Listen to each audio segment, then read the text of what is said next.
Here in Devon, in the tranquil Tamar Valley, is a port that once bustled with industry.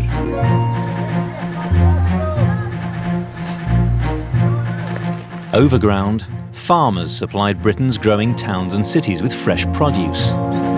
Daffodils set for London. While underground, miners extracted copper and precious minerals. Firing! Archaeologists Alex Langland and Peter Ginn and historian Ruth Goodman are living the lives of Edwardian farmers for a full calendar year.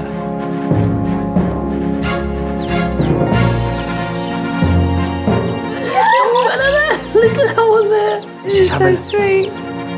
They're getting to grips with the rural industries that once brought wealth to Devon. Oh wow, we got something. It's a good one. Last month, the team ventured into the county's famous dairy trade. Well, it's different, isn't it?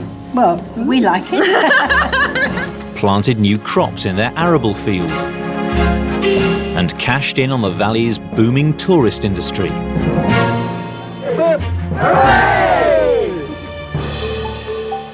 Now it's June, a time when farmers in the valley traditionally took their sheep onto Dartmoor for summer grazing. Here!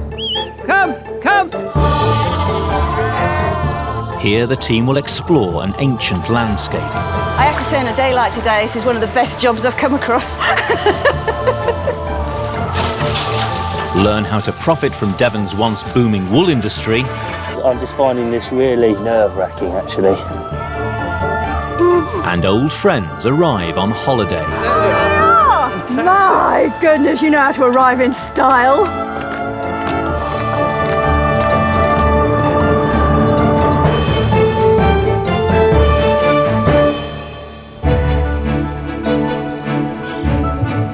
In the Tamar Valley, the arrival of summer brought new challenges for Edwardian farmers. June was the month when they could profit from one of Devon's traditional agricultural industries, wool.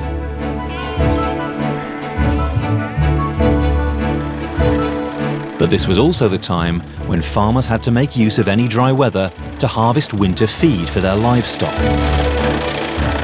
Traditionally, hay would have been made with all of this lovely succulent grass. But we're going to try for something different this year. Something new and radical in the Edwardian age. With the increasing use of science in Edwardian agriculture, the government of the day advised farmers to make silage, a method of starving the freshly cut grass of oxygen. This way, the green and succulent grass is preserved while still retaining vital nutrients. Now, we always associate silage with very, very modern farming, polythene wrapped bales in the field and polythene clamping the silage in the farmyard. But in fact, actually, it says here, this was first widely adopted in the year 1888. So the Board of Agriculture and Fisheries are actively promoting silage during the Edwardian period simply because it has got such good nutritional value and succulence for your herd and your sheep throughout the winter months. To make silage, the team must gather in all the cut grass before it begins to dry in the field. Never thought I'd find myself in a field in June trying to stop grass drying out. Yeah. Perfect. Absolutely perfect. See, it's nice and green. It's that smell of freshly cut, freshly mown lawns. Well, it's that smell of fermentation, isn't it? Yeah, well, that's what we're looking for. To preserve the fresh grass, Alex and Peter will need to build an airtight container known as a clamp. The whole idea of the clamp is essentially to prevent the oxygen from getting to this organic material, because if it's just left out in the open, this material would actually start to rot down. And what these straw mats will do is they'll just stop the soil that we lay on top to ultimately seal the clamp from getting into the grass, because if it does that, it creates the kind of conditions that Listeria bacteria will thrive in. But that's it. That is the roof on. Are you happy with that? I'm happy with that. That's the easy bit. That's the easy bit, yeah. Shifting the earth is going to be the hard bit. Yeah. To prevent oxygen getting to the grass, Alex and Peter now have to seal the clamp with earth. Unopened, the silage should remain edible for several years.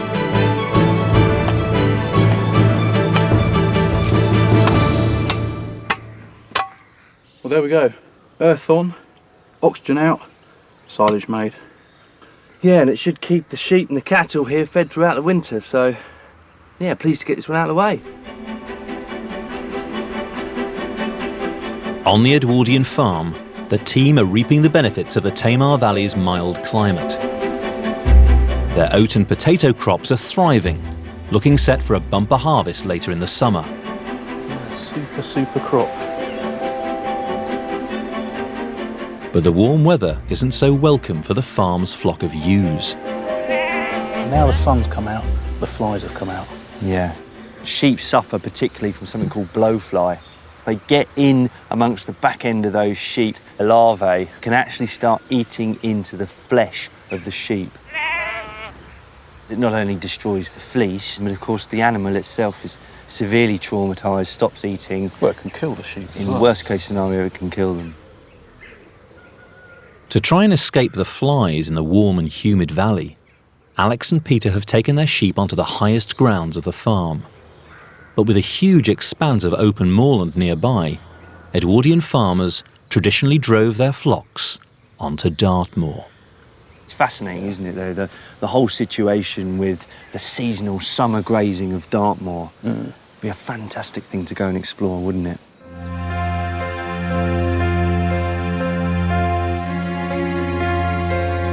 Rising up to over 2,000 feet above sea level and covering 368 square miles, the vast barren moorlands are a stark contrast to Devon's green and verdant valleys.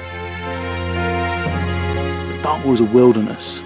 I mean, you've got granite tors sticking out of mossy, peaty bogs, and the farming that goes on there has been sculpted by the landscape itself. Dartmoor was once a mighty forest. Over the past 5,000 years, farmers have worked the land to create pastures for livestock. Dartmoor, for me, is a fantastic, romantic landscape. To really engage with the farming of Dartmoor as it would have been 100 years ago, it's just going to be unique.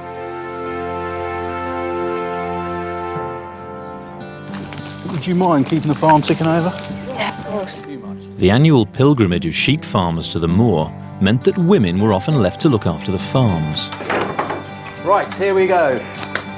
Now, Ruth, whilst there's no signs of blight on the potatoes yet, a preemptive spray is in order. You've not used this before, have you? No, but, you know. For farms to prosper, traditionally male or female tasks were often interchangeable. If it hadn't happened all the time, can you imagine what would have occurred for World War I? Britain would have fallen apart. It was only because actually women had been doing bits and bobs quietly of pretty much everything, albeit in odd situations, that there was a skill base there, so that when the men gone, life can go on. For Alex and Peter's Dartmoor expedition, Ruth's rustling up some supplies, including biscuits and a popular drink of the time, mahogany. We need the zest and the juice of 1 lemon, and as much rum and brandy as you can force in a bottle, and a good dollop of sugar to sweeten it. So when you're, up on the moors, you can take some of the mahogany, put it into a cup and top it up with boiling water, and you've got yourself a really good sort of hot toddy thing. Come. Oh, delicious. Well, there you go then. Don't Feast. starve. Okay. I'll see you in a couple of days. Yes. Good luck, Have Ruth. fun. See ya. See ya. See you then. Ruth will join Alex and Peter on the moor in a few days' time. So you're looking forward to getting up on the moor then, Peter? I love Dartmoor. It's only 5 miles from the farm at Morwellham Quay to Dartmoor.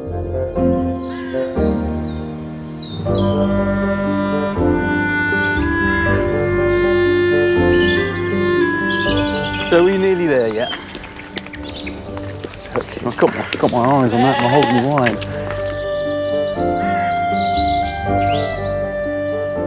Alex and Peter are travelling to a traditional farmstead on the lower region of the moor that's witnessed centuries of Dartmoor farming. This is why I come to Dartmoor. This is fascinating, isn't it? It's fantastic. Original Dartmoor farm. Wow. This is rare. A farm that has seen generation upon generation of Dartmoor farmer. You can see all the different occupation levels here, can't you? You can, look, all these different phases of building. You'd have a stable up the end. Yeah. That would be your living quarters. We're missing the chimneys. And then the shippen, which is the cattle byre, would be down here. And they've even got the bracken, look. The bracken which they would have used for bedding. Look at some of those stones there in that doorway. That doorway will be 500 years old. Wow.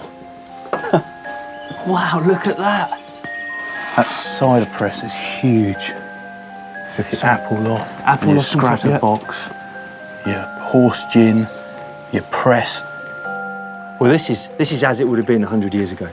It's amazing. And also loads of barrels of vintage cider. Result. Amazing.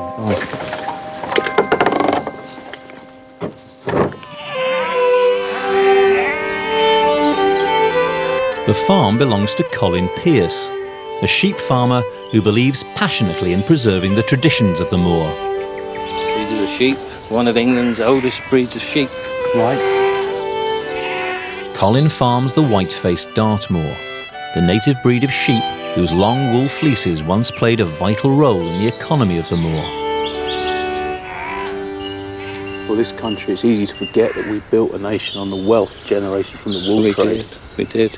Churches and bridges, wonderful names come up like Bridge on Wool, and it was the profits of wool, the culture, the economy, the prosperity, and the wool, of course, paid the rent for these little farms. This was a wonderful day when you came to shear because you waited 12 months for this fleece to mature.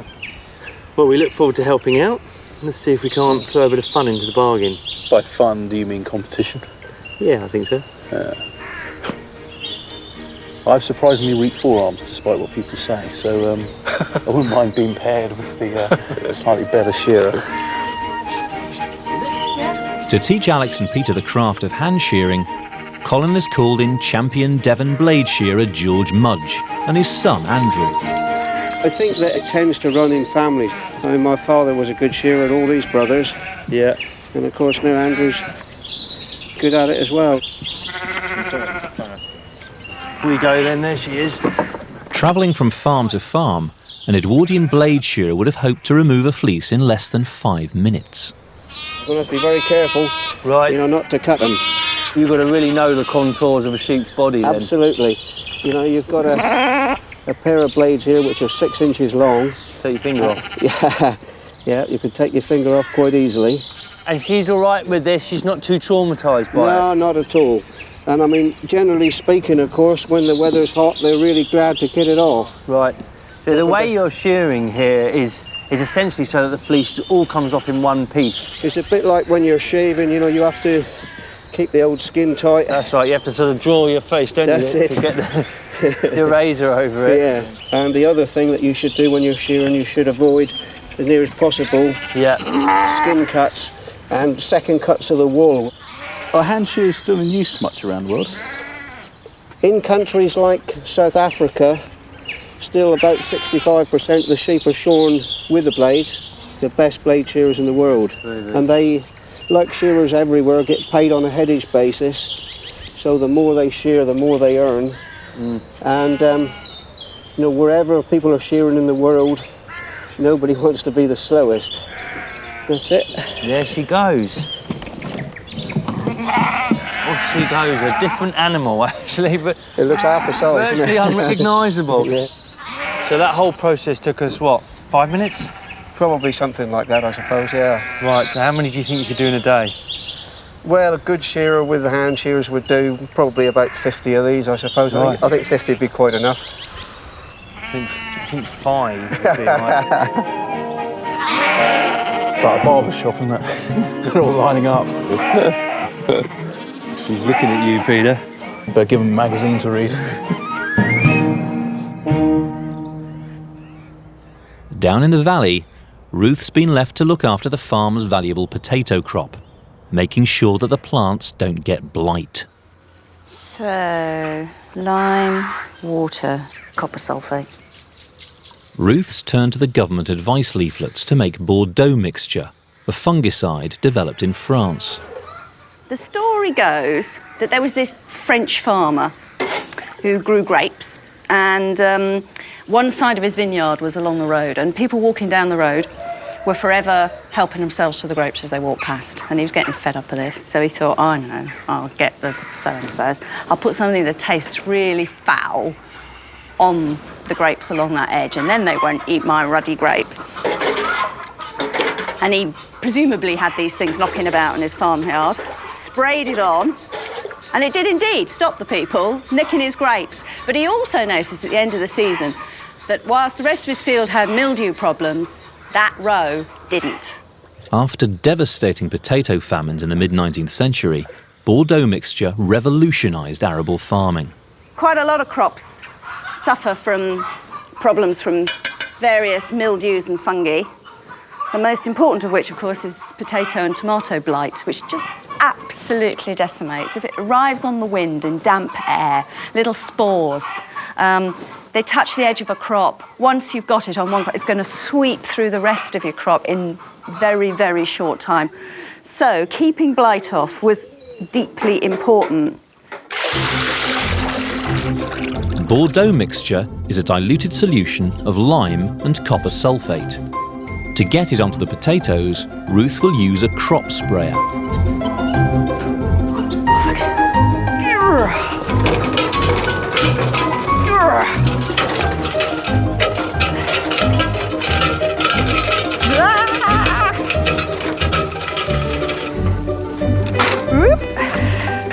Well, that'll do to start with.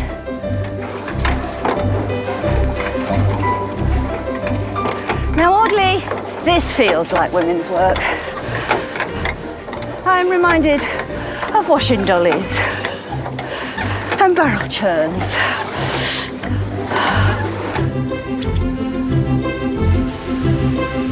Ooh! Wow.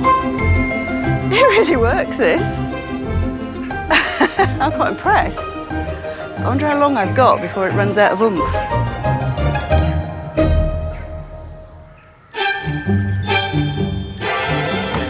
Sorry. Just snip away.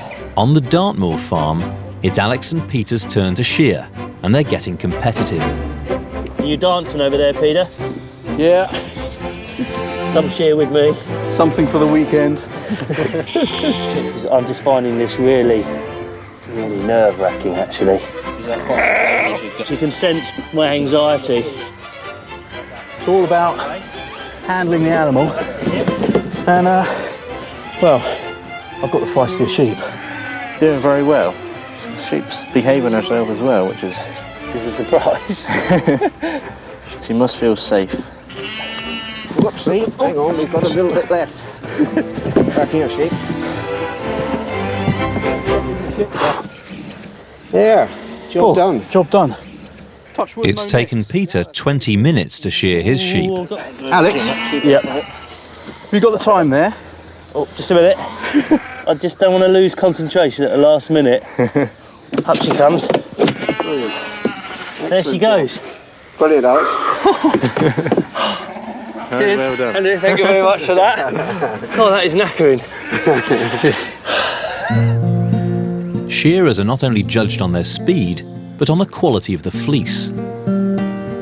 I was quick, but it's not pretty, is it? It's supposed to be a fleece pitter, not a jigsaw. Can't see that one laid out in front of your fireplace, Peter. I think we should let the masters take over, though. Let's go grab another 2 sheep. Yep. While Alex and Peter get on with the shearing, Ruth's making cheese, a sideline that could earn an Edwardian farmer a decent income. Small-scale dairying in Edwardian Britain was undergoing an enormous amount of change. For centuries and centuries, tiny little farmhouse kitchens had been able to quite commercially make a little batch now and again, sell a few at market, keep a few for the home. By the Edwardian period, little local rustic cheeses pretty much dead. It's all about mass-produced, standardised cheese, or at least those are the only things that are selling. To help dairies produce standardised cheeses, the government advice leaflets recommend specific recipes. The one I thought I'd make is this last one. Soft cheese number 2. What a glamorous name. It is an English variety and is in demand during warm months. And you can eat it the day after you've made it. I've been warming my milk on the stove. I need it at between 92 and 95 degrees Fahrenheit, which, if I had a thermometer, would be really easy to measure. As I haven't, I've been doing it with my finger. And basically, I want it a little bit warmer than blubber heat. I want it so it feels warm but not hot. Now, the rennet is the thing that changes it from milk into curds and whey. Now, obviously, I've got to spread the rennet through the whole mass. You know, it's a tiny little drop of rennet, loads of milk. But as well as that, the stirring is really important in ensuring the final texture of the cheese. Because if you don't stir at this stage, the fat or the cream can rise, and you'll get bits of the curd that are very creamy and bits that are very thin. It's amazingly calming making cheese. Sort of quite relaxing. If you get overexcited, you don't make terribly good cheese. Ruth now has to wait 4 hours until the curd which will form the final cheese is fully separated. Oh yes, I've got a decent set on that. What I want to do is take crusts of curd that are hardly untouched, so they're very, very sort of still junkety and jelly-y like, and lay them in. So I'm sort of just breaking through the curd and lifting it out in great big jelly pieces. Look at that. And it goes straight into my mould. It's like dealing with a living thing.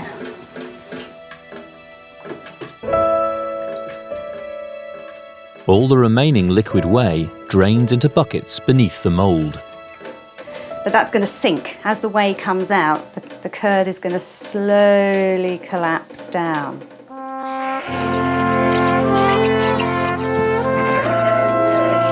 That's so mesmerising. After a hard day of shearing on Dartmoor, the team are finishing the last of the ewes. Off they go. Well, that was excellent. Thank you very much, George. That's all right. For the evening's entertainment, Colin has laid on a traditional West Country game of skittles.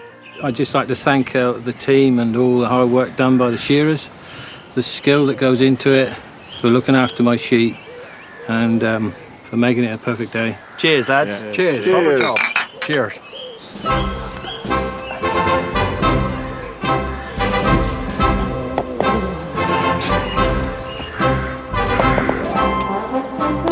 Oh, something's ripping.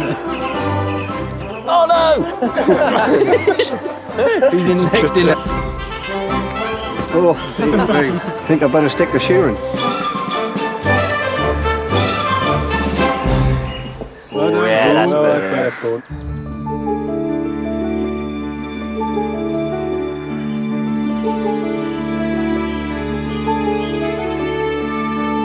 While Alex and Peter settle into life on Dartmoor, down in the Tamar Valley, Ruth's up early to check if her cheese is set and drained. Hold, don't collapse, don't collapse, don't collapse. Be good, be nice. Whee! Good cheese.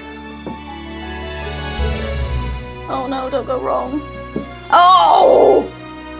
Serves me right for being impatient. Oh! And that's the thing with cheese making, you have to be so precise. I shouldn't be surprised if my first attempt at a new style of cheese goes a bit, I was going to say pear-shaped, but splat-shaped would be more likely.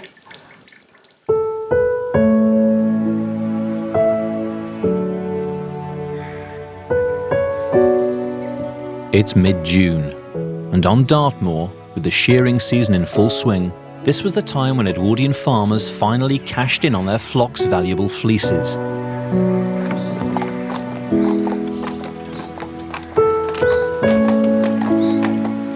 With wool needing to be taken to the mill, Ruth joins up with Alex and Peter on the Dartmoor farm. There you are. Found you. There's the wool. That's nice. Crimp on it and all. It's a bit dusty and a bit dirty. I think it's had quite a hard winter. I think they should be washed before the mill. We take it to the mill, do you? Well, you're in a sticky situation, really, because it's obviously going to go on weight, isn't it? Yeah. So if you wash out all the lanolin All the dirt. and all the dirt, yeah, you're going to lose a lot of the weight. Yeah, Although but if it's so dirty, then they're going to knock money off at the mill, aren't they? Exactly. Yeah. Edwardian times there was things were a lot fussier. Certainly the wool clip was worth more per fleece than it is than now. it is today. So then the farmer would think, we've got to get this right, we'll do what we're told. If there's a stream next to the farm boundary, ideal.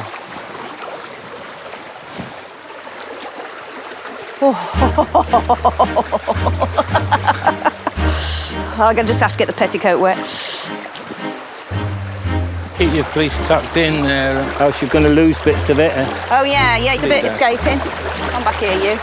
Do a wringing process like a lady does with her washing.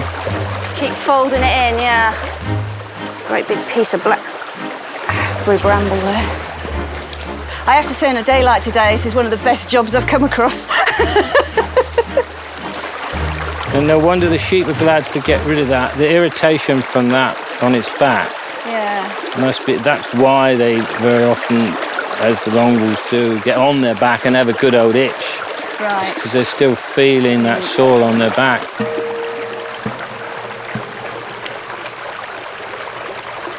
Beautiful Dartmoor scene this is. Beside a babbling brook. The peacefulness, the serenity, the slow pace of life. And I think it shaped the character of the people. Right. Oh, incredible. Where do you want it then? I don't know, up in the sun, I suppose. I do know, I feel like a kid on holiday.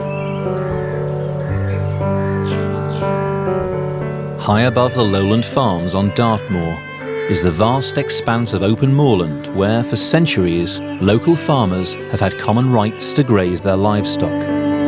Yeah, right, yeah! Often having to move their flocks over large distances, here sheep farmers have had to rely heavily on their dogs.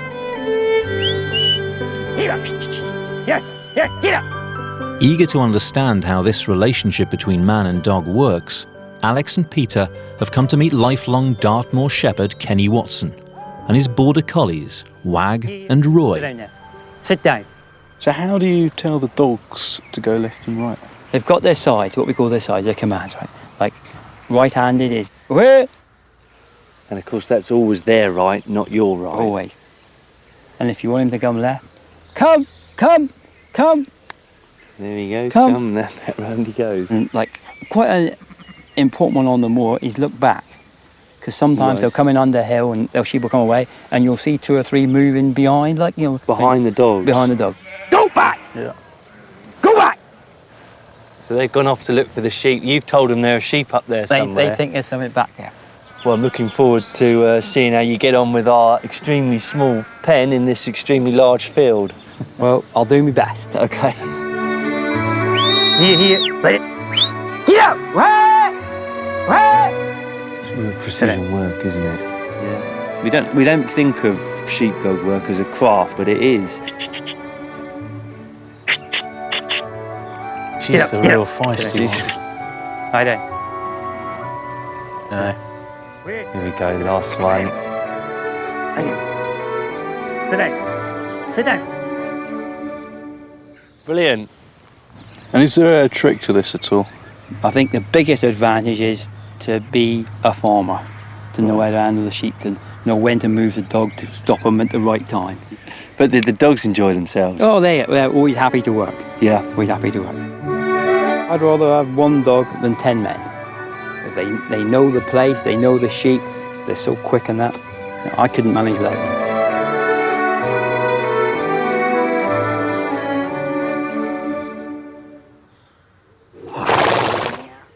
The washed fleeces are ready to be taken to the local wool mill. They're surprisingly heavy, aren't they, even when they're dry? They are surprisingly heavy. It's the grease, probably, that comes up in these fleeces, and they're long wool fleeces, of course, as well. But this is their last journey. All that work. All that work, but now we hope for payday. Payday for Dartmoor's white gold. This is precious fleeces. Oh, I promise I'll look after it. I'll keep a very good eye on it, I promise. Well, just mind it doesn't fall out the back. All the best to you, Ruth. See you. All the best. Thank you.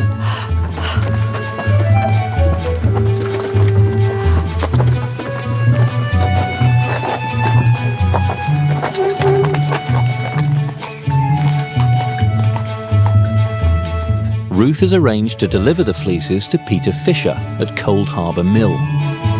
Hi. Hello, Ruth. Pleased to meet you. Nice to see you. What a wonderful place. Yes, you managed to find us all right? Oh, yes. Well, I just followed the chimney, you know.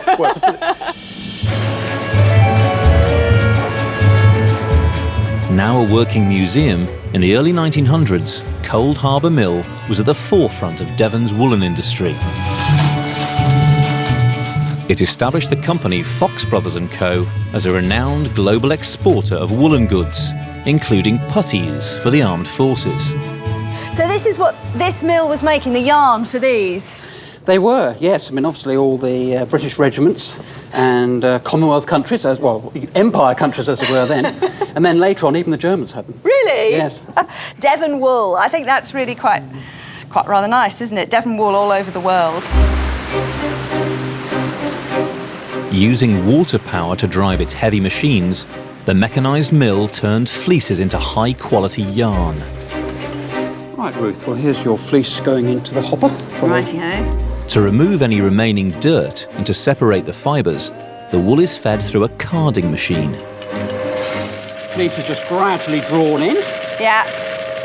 And then it just really goes from roller to roller. Roller to roller, each time being combed, in essence, combed over and over and over again. Carved out a little bit more, that's right. Sort of separating all the fibres, making them fluffy, letting the dirt fall out.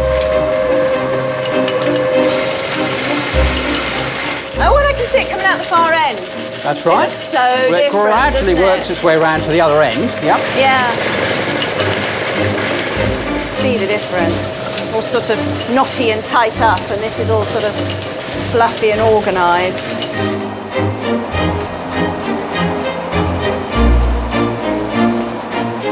After the wool has been carded, it's drawn out to 8 times its original length.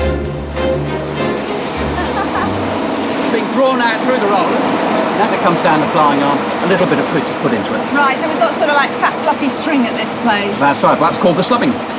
So then from this machine onto the next? That's right, now we've prepared it, we can start spinning.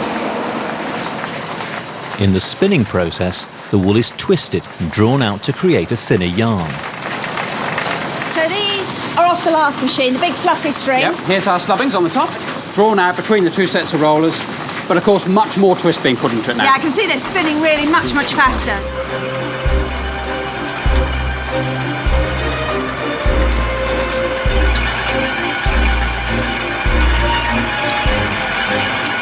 Amazing, I was sitting here looking at all these conveyor belts and things, and this is all driven by water power? All can be driven by the water wheel, yep. All these belts and rollers, oh, blinking, noisy, clackering lot.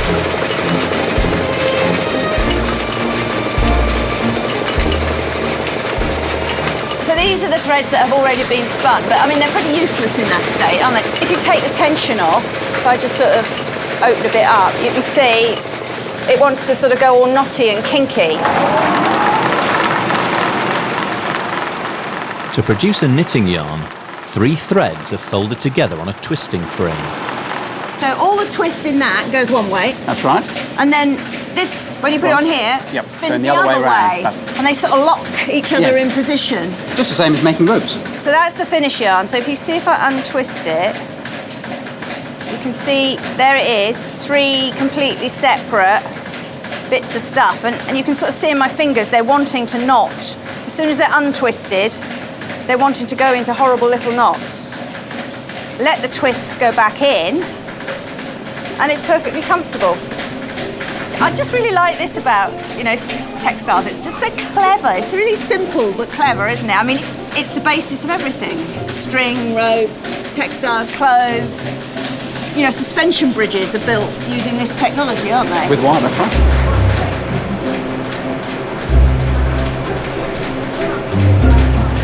In its heyday, Cold Harbour Mill employed over 100 people to work its machines. They worked long hours in dangerous and noisy conditions for minimal wages. Boy, is it noisy. You would go deaf if you worked in this any length of time, in a weaving shed, you'd have many more than this. In fact, in one there were 400 looms. I know that the weavers themselves were usually adults, but in a mill like this in the Edwardian period, an awful lot of the work is being done by quite young workers, isn't it? Usually female. Mainly female, yeah, I'm afraid, because they got paid less. Because they got paid less, they were cheaper. I mean, what that must have done to them in their sort of growing years. Quite incredible. I'm afraid they got their cloth ears quite quickly. Yeah, cloth ears, yeah, you would, wouldn't you?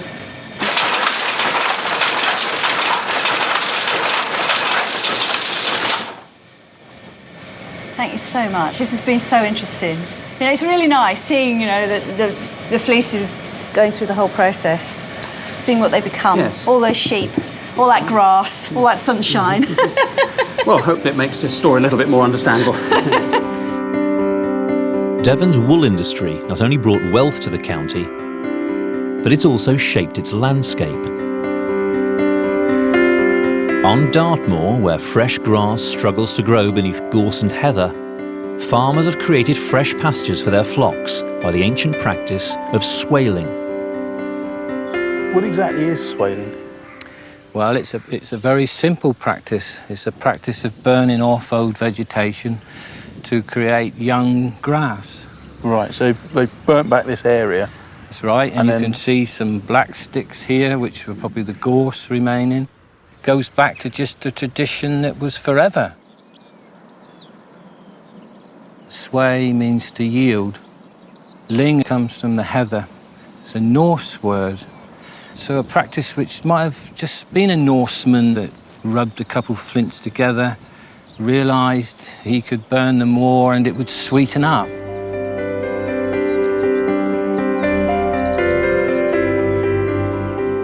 Against all odds, for thousands of years, farmers have managed to tame this otherwise inhospitable moorland. While he's on Dartmoor, archaeologist Alex is keen to explore this ancient landscape. What is so fascinating about Dartmoor is the way in which the relief and the geology has shaped the landscape. These stones have become a part of the occupation and the settlement of the moor, and here I'm standing in the middle of a hut circle. And this goes back to prehistoric times. They probably would have had a central hearth, and you would have had rafters running up from the stones, conical shaped roof, probably thatched with the gorse and the rushes from around here, and a fantastic view looking out. And this wall here, this row of stones, is probably in fact an enclosure wall where the people here would have kept their precious livestock, their sheep and their cows. It's just fascinating to think of the role these stones have played in the story of Dartmoor. You know, they've really become part of the way of life, and they've helped to tame this landscape. With the largest deposit of granite in southern Britain, generations of farmers have used the stone on Dartmoor to build enclosures for their livestock. Alex has come to meet Wilf Hutchins and his team of dry stone wallers. Hi there, Wilf. Hi, Alex. How are you? Nice to see you. Hello, chaps. So what are the qualities of a good dry stone waller then, Wilf? The main thing is the eye for the stone, right? Which only comes with experience, really. I mean, I've started just on the farm when I was a kid, playing at it, really. But over the years, you develop a skill where you can see a particular shape, and fit that stone to that shape. Right. I mean, anybody can put a stone one top the other, but you know, to get a nice job, to get a nice finish, to get the strength, to get the lines right, you don't learn it in 5 minutes. I'm still learning, and I'm 60. Right. I see Bill and Jason getting stuck in there. Have you got some work for me to do today? There's plenty of work. Great stuff. Just head on up there and pitch in.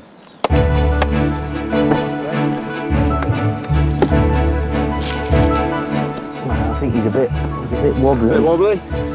Needs trigging, putting a chip in behind the stone to firm it up. So what I like about this is it's sort of rough and ready. It doesn't have to be pretty, it's just got to be functional. That's right. It's a great way of building, actually. He's coming this way. So how many metres would a good dry stone waller be expected to do in a day? Just a single face like this? Well, I would like to think we could do 10 metres a day. 10 metres. The landowners would bring in a gang of people and say, right, do that wall. The men would build the walls, and the ladies would bring the stone in wheelbarrows to the men to build. Right. I can't get my wife to do it. No. Right.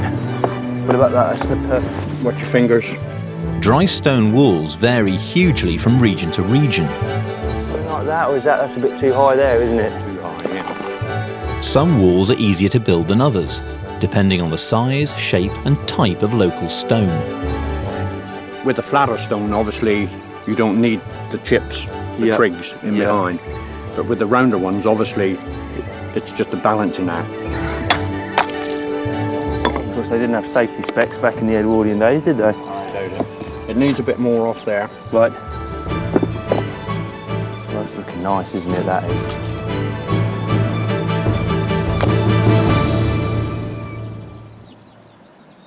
Well, that's a lovely bit of work, lads. It really is. Okay. You can see how that's going to keep stock out. No sore fingers? I have, actually. They're sort of roughing up a bit. I think you'll... Well, you can.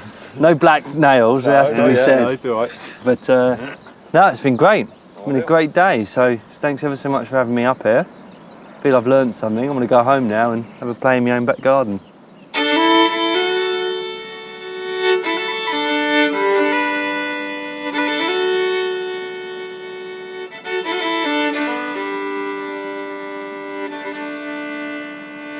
Governed by the geography and geology of its landscape, for centuries the farming way of life on the moor had changed little.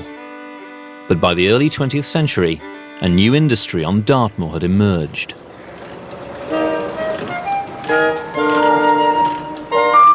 With the invention of the motor car and the expansion of the railways, for the first time the scenic moorlands became easily accessible to tourists.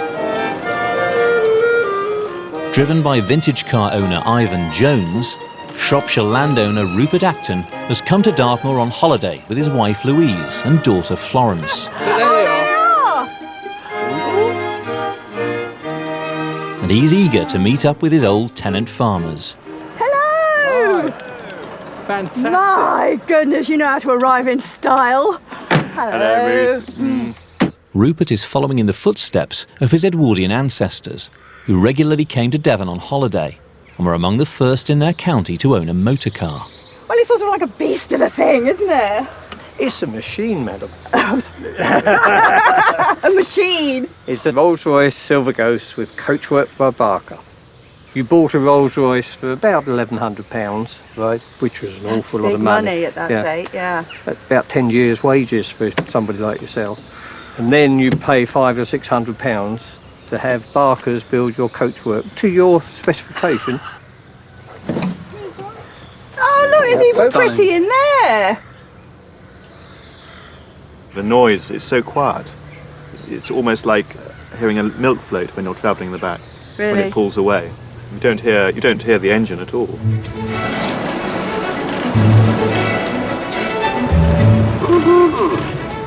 Although this was beyond the means of Edwardian farmers, Alex, Ruth and Peter can't resist a spin in the most sought-after car of its day. If you were going to be some super rich person at any point in history, I think I'd go for the Edwardian. It's got to be the Edwardian age, isn't it? How fast can it go, Ivan? Well, 65 reasonably comfortably, really. How many miles per gallon are you getting? 10 to 12. 10 to 12 miles per gallon. Pretty surprising, isn't it? There were petrol stations built already by 1909. They're dotted around this part of the world because so many people came touring, doing exactly this. The writing's on the wall for the horse and car, wasn't it? It was. Yeah. You give them a little toot when you go by. The arrival of the motor car not only opened up the countryside to tourists, but but also enabled the wealthier members of Edwardian society to indulge their passion for picnicking. Really ought to get the Pims out, darling. Who's going to start with a lobster? Who knows? Wow. They are huge. Claws. It's sort of almost iconic, isn't it? The sort of the Edwardian picnic. When you think of that period of history, it's sort of one of those things that springs to mind. Endless food under hot summer skies in beautiful places. I suppose one of the most famous kind of Edwardian picnics has got to be the Wind in the Willows, where Ratty is listing every single item in the picnic basket, and it's just one continuous list.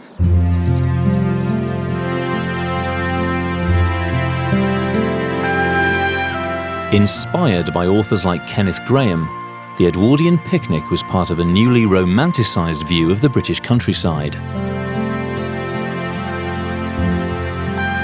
As a growing number of people turned to the countryside for recreation and to escape the industrial towns and cities, the unspoilt landscape of Dartmoor became an increasingly popular setting for a new pastime: rambling. Picked an absolutely stunning day for it. Rupert is keen to explore the High Moor on foot, and along with Peter and Alex, has met up with rambler and guide Roger Paul. Where are you taking us today? And we're going to go through there, right to Cranmere Pool, right, which is the remotest section of Dartmoor. Right. 9 or 10 walking miles from anywhere, and we're at about 1,800 feet. Head on down here. We'll see our last bit of water in a minute. So you looking forward to this then, Rupert? Very much so, yes. I could do with a good walk. Getting to Cranmere Pool involves walking over the moor's treacherous terrain.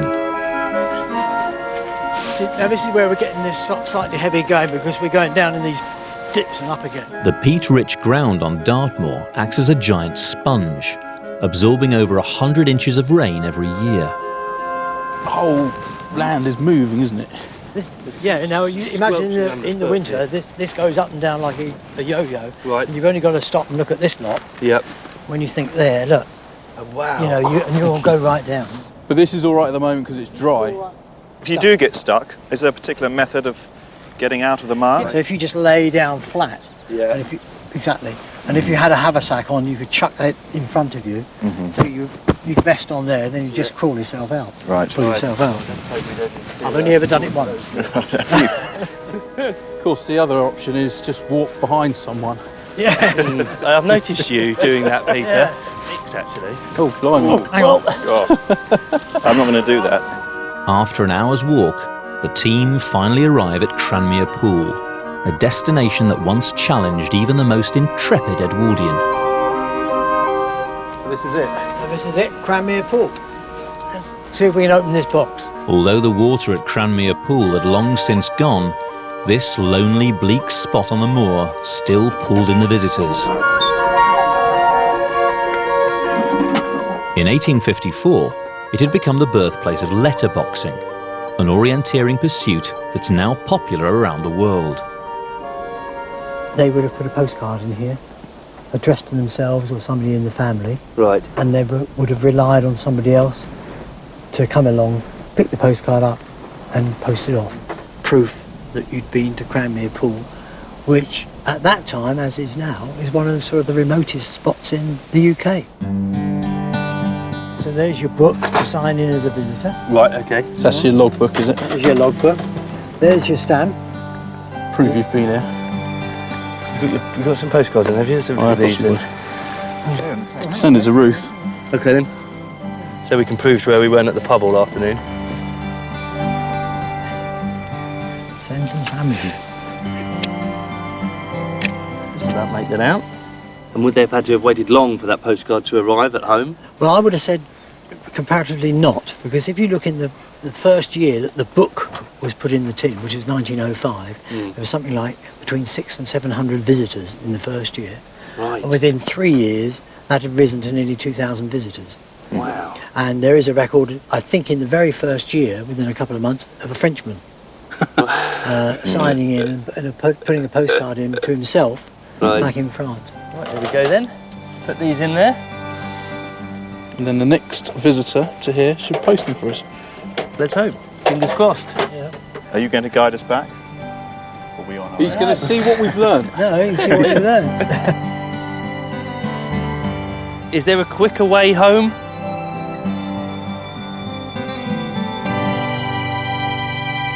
It's almost time for the team to return to the valley, but there's still one last important job to be done.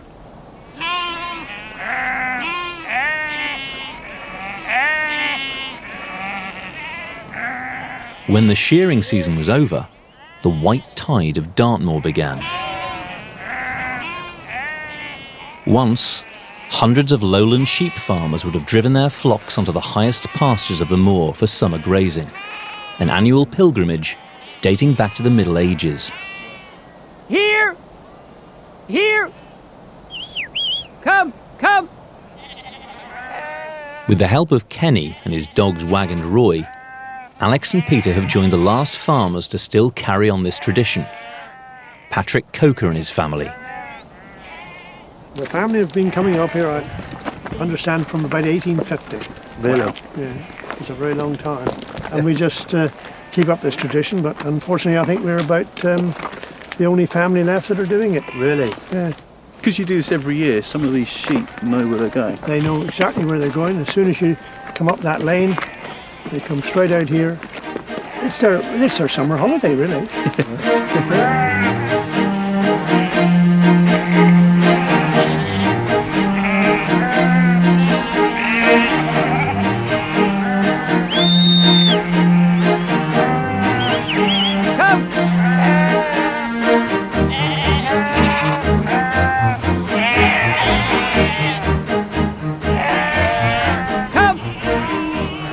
Having done all that work to get them ready for the moor, you're confident that they're going to do well for a couple of months. Oh yes, yeah. They won't put on a lot of flesh, Right.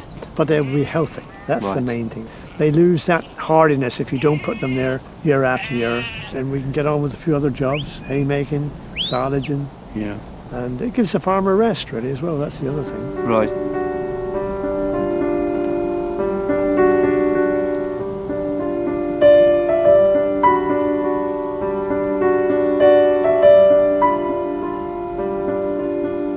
The sheep will stay on the highlands of Dartmoor until the autumn, when they will once again return to their lowland farms.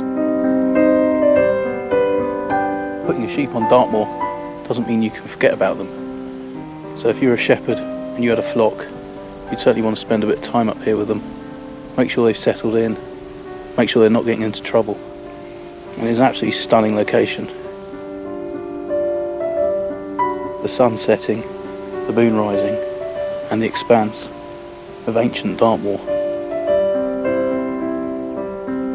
While the team are out on the moor, Ruth is busy preparing lammy pie, a traditional West Country dish. Dartmoor lamb eats Dartmoor grass and all the wonderful little plants that are in it, which is a completely different mix of food from lambs down in the lowlands. And what they eat flavours the meat. With few trees on the moor to build fires, Edwardians burnt dried peat, partially decayed vegetation that forms over thousands of years in the boggy wetlands. Of course, today you're not allowed to cut peat on Dartmoor. We brought this actually down from Scotland. But back in the Edwardian period, it was still a common thing to do up on this moor. Food cooked on a peat fire does not taste the same as food cooked on a wood fire.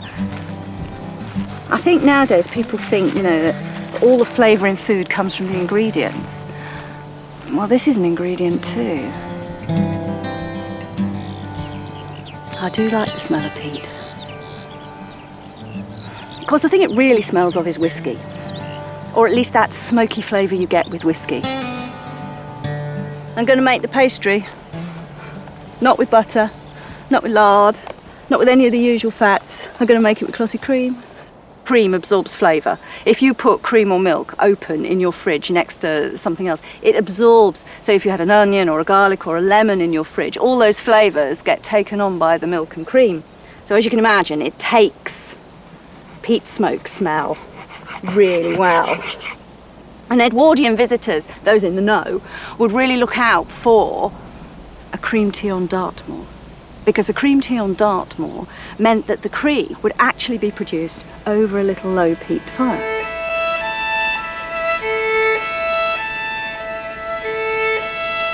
It's absolutely amazing. It really is. This is a stone row. A termination of an ancestral highway. And there's no doubt about the fact that this monument would have had a role to play at Midsummer. And here, this is the sacred place. This is where the rituals would have been played out. And of course, in the Edwardian period, they speculated wildly about what would have happened here. Sir Arthur Conan Doyle, who of course wrote The Hound of the Baskervilles, who was famous for haunting this moor, he was ever so interested in all this stuff. And he wrote prolifically about the many demons and the druidic ways of the moor. So I've sort of just mixed my herbs and my seasoning and my cream together, and now I just lay it in layers. In areas where you're cooking on peat, you don't get much roasted meat.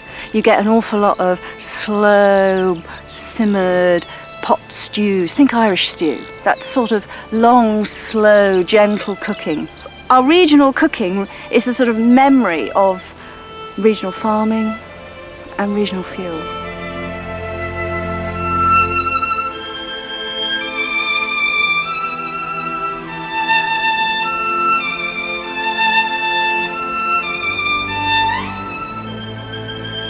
Whoa!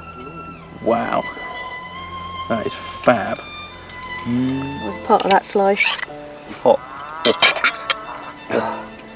It's a fantastic location, isn't it? It's a million miles away from Morwellham, isn't it?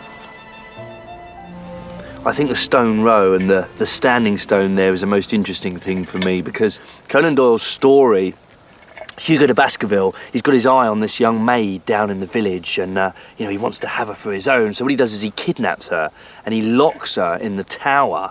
And while she's there, he gets all his mates up for a sort of ripping party, you know, and they're feasting away. And then one of his manservants comes to him and says, "She's escaped, she's escaped." So of course he jumps on his horse and he races after, and he races across the moor. Of course, all his friends are like, "Oh no, no, God, we must follow him, we must follow him." And they eventually find him. Above him, tearing his throat out, is the hound, this black dog. And of course it's happening at the Standing Stone. Ruth? Yes. You got the reins to the pony. I'm off. It's a spooky place.